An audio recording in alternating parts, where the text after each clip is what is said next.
நெல்லை அம்மா சமையலில் இன்றைக்கி பூரி குருமா தான் பார்க்க போகிறோம். இப்போ ஒரு ஃபேன் வச்சுருக்கேன், ஒரு ஸ்பூனு எண்ணெய் விட்டுருக்கேன்.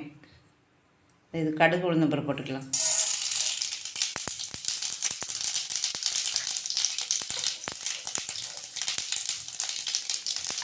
ஒரு அரை ஸ்பூன் சீரகம்,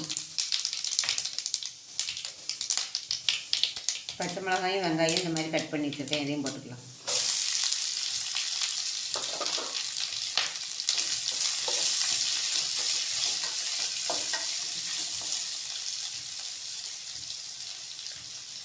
கொஞ்சமாக உப்பு நல்லா வதங்கட்டும்.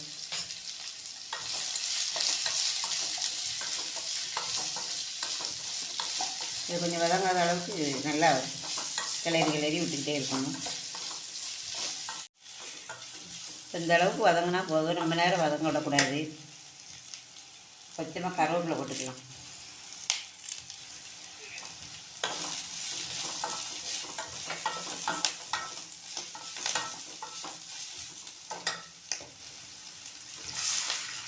ஒரு டம்ளர் தண்ணி விட்டு நல்லா வேக விட்டு எடுத்துக்கிடணும்.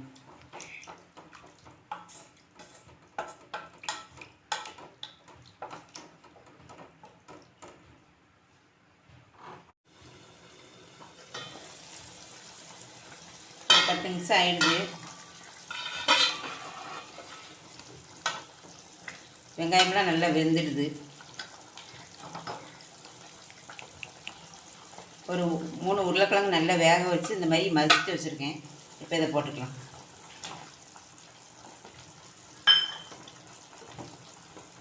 கொஞ்சமாக மஞ்சத்தூள்,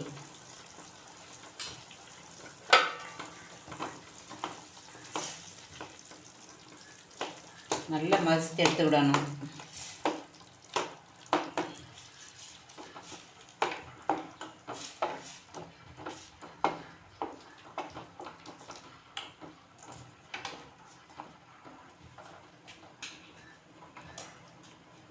ஏற்கனவே கொஞ்சம் உப்பு போட்டிருக்கோம், இன்னும் கொஞ்சம் உப்பு போட்டுக்கலாம்.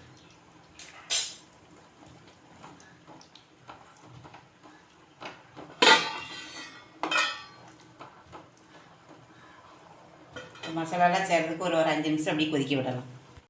ஒரு 5 நிமிஷம் ஆயிடுது.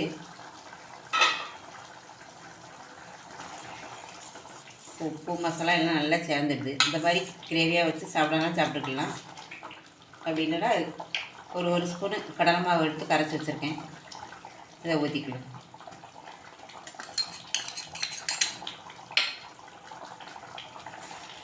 ரொம்ப நேரம் கொதிக்க விடக்கூடாது. கடலை மாவு ஊற்றின பிறகு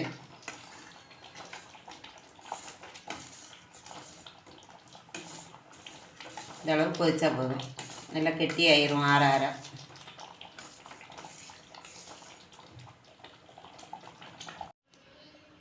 இப்போ குருமாவும் ரெடி ஆகிடுது. பூரியும் இந்த மாதிரி வீட்டில் செஞ்சுருக்கேன். இந்த மாதிரி குருமா நீங்களும் வீட்டில் செஞ்சு பூரி சுட்டு சாப்பிடுங்க.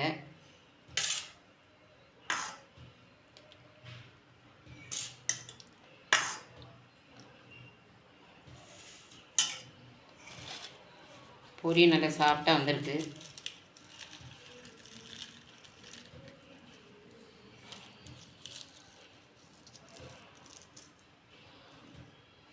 இந்த மாதிரி பூரி கிழங்கு குருமா நீங்களும் வீட்டில் செஞ்சு பாருங்கள். இந்த வீடியோ பிடிச்சிருந்தால் லைக் பண்ணுங்கள், கமெண்ட் பண்ணுங்கள், சப்ஸ்கிரைப் பண்ணுங்கள். அடுத்த வீடியோ பார்க்கலாம். தேங்க்ஸ்.